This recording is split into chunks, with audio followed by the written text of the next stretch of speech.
আমি প্রতিজ্ঞা করে বলছি আজ থেকে আমি বিবাহ করব না, আমি বিয়ে করব না। এবার আপনি আপনার মেয়েকে আমার বাবার সঙ্গে বিয়ে দেবেন তো? দাস রাজা বললেন আরেকটা শর্ত।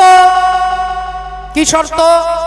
না, আমার নাতি রাজা হবে, তোমাকে কথা দিতে হবে ওই হস্তিনাপুরের সিংহাসনে যিনি বসবে তোমাকে চোখ বন্ধ করে তাকেই সাপোর্ট করতে হবে।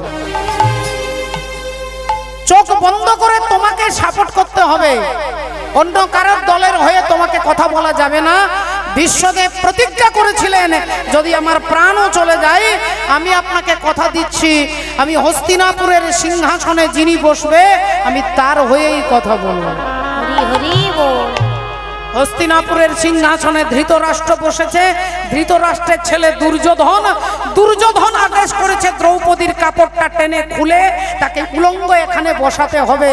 তাই দাদু ভীষ্মদেব মাথাটা নিচু করে নিলেন।